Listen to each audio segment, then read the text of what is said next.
Assalamualaikum warahmatullahi wabarakatuh. Perkenalkan, nama saya Agneta Putri Cahyati dengan NIM 14014211282. Pada kesempatan kali ini saya akan mempresentasikan hasil belajar saya mengenai suhu dan kalor. Demi untuk memenuhi tugas dari dosen pengampu mata kuliah konsep dasar IPA, Dr. Sri Sulistyorini, MPD. Yang pertama, saya akan menjelaskan mengenai suhu. Pengertian dari suhu sendiri yaitu panas atau dingin yang dirasakan tangan adalah suhu. Jika tangan kita merasakan panas atau dingin, sebenarnya kita tidak dapat mengatakan bahwa kita telah menerima suhu panas atau suhu dingin. Suhu adalah tingkat derajat panas suatu benda. Jika suatu benda mendapatkan panas atau kalor, maka suhu benda akan naik. Jika didinginkan, maka suhu benda akan turun. Selanjutnya saya akan menjelaskan mengenai alat ukur suhu. Alat ukur suhu yang pertama yaitu termometer klinis. Termometer klinis merupakan jenis termometer yang digunakan oleh dokter. Biasanya alat ukur suhu tubuh dengan skala 35 derajat Celcius sampai 42 derajat Celcius ini digunakan untuk membantu mendiagnosis penyakit. Selanjutnya ada termometer laboratorium, merupakan termometer yang menggunakan air raksa maupun alkohol sebagai petunjuk suhunya. Termometer laboratorium merupakan alat ukur suhu air, baik itu panas maupun dingin. Selanjutnya ada termometer ruang, merupakan alat ukur suhu udara pada suatu ruangan dan biasanya diletakkan pada dinding. Prinsip kerjanya tak jauh berbeda dengan termometer lainnya karena juga menggunakan air raksa.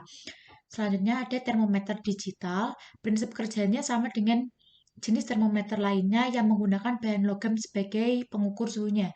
Termometer digital ini tuh termometer jenis baru ya. Selanjutnya ada termometer bimetal.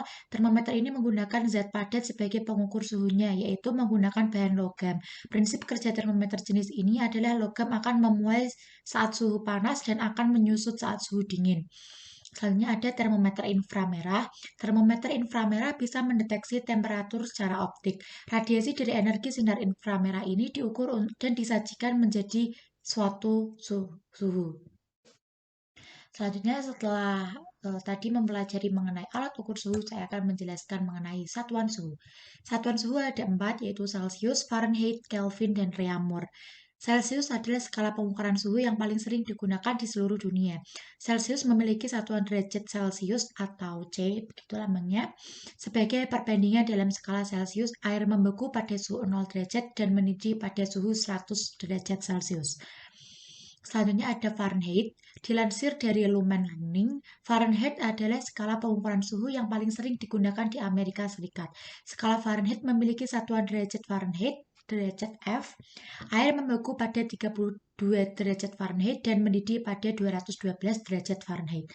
Selanjutnya ada Kelvin. Kelvin adalah skala pengukuran suhu yang tidak memiliki derajat. Satuan skala Kelvin adalah Kelvin atau K.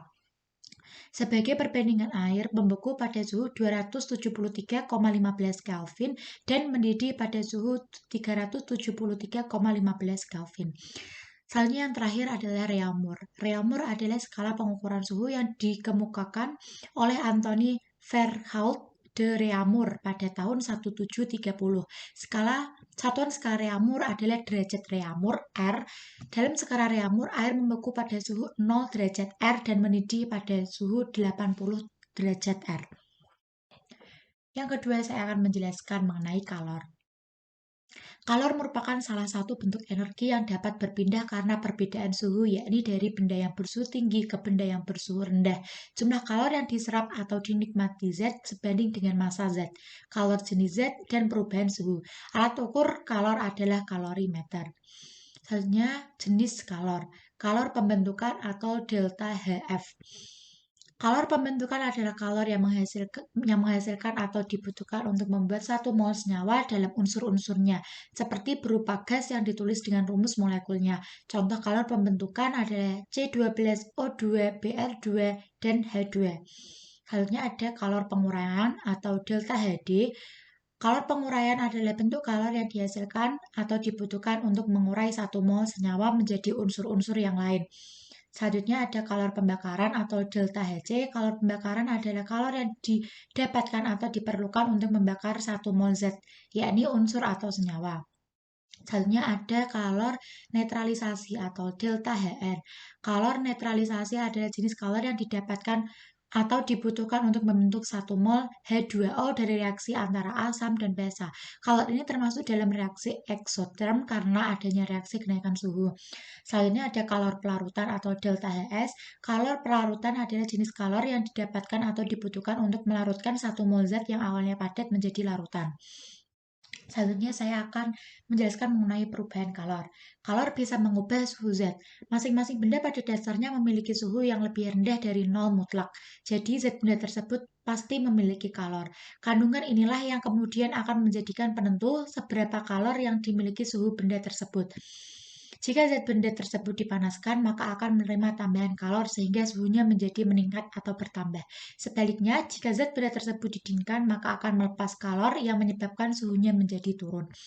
Selanjutnya, kalor bisa mengubah wujud zat. Pada beberapa jenis zat benda, jika diberikan kalor dalam satuan tertentu, maka zat benda tersebut akan mengalami perubahan. Misalnya es yang dipanaskan atau diberi kalor, maka akan terjadi perubahan wujud dari yang semula padat menjadi cair atau bentuk gas. Jika proses pemanasan terus dilakukan, maka zat air tersebut akan berubah lagi menjadi wujud zat gas. Hal ini terjadi karena zat yang akan berubah bentuk dari titik Z cair menjadi titik lebur benda. Selanjutnya, saya akan menjelaskan mengenai perpindahan kalor. Ada konduksi, konveksi, dan radiasi. Konduksi atau aliran. Konduksi merupakan perpindahan panas melalui zat padat yang tidak ikut mengalami perpindahan. Apabila ujung sebatang logam dipanaskan di atas api, maka ujung yang lain akan menjadi panas. Hal ini menunjukkan kalor berpindah ke bagian yang memiliki suhu yang lebih rendah. Contoh dari konduksi yang lain adalah tutup panci yang menjadi panas ketika digunakan untuk memasak. Selanjutnya adalah konveksi. Konveksi merupakan perpindahan panas melalui aliran yang zat perantaranya ikut berpindah. Konveksi sering terjadi pada zat cair dan gas. Contohnya adalah air yang dipanaskan akan memuai sehingga massa jenisnya menjadi berkurang. Karena massa jenisnya berkurang, air kemudian bergerak naik. Selain itu, konveksi juga terjadi pada gas ketika udara panas naik dan udara yang lebih dingin turun. Contoh konveksi udara terjadi ketika angin darat dan angin laut di pantai, gerakan balon udara, dan asap cerebong pabrik. Selanjutnya yang terakhir adalah radiasi. Radiasi merupakan perpindahan kalor tanpa zat perantara atau pancaran. Radiasi yang dipancarkan atau diserap oleh benda bergantung terhadap warna benda. Benda yang berwarna terang menjadi pemancar atau penyerap kalor yang buruk, sedangkan warna hitam akan menjadi penyerap kalor yang baik. Sebagai contohnya, jika mengenakan baju warna hitam pada siang hari, tubuh akan merasa lebih cepat panas. Contoh lain dari radiasi adalah tubuh akan terasa hangat jika dekat dengan api. Pakaian akan menjadi kering bila dijemur di bawah sinar matahari. Itulah tadi presentasi dari saya. Kurang lebihnya mohon maaf. Terima kasih. Wassalamualaikum.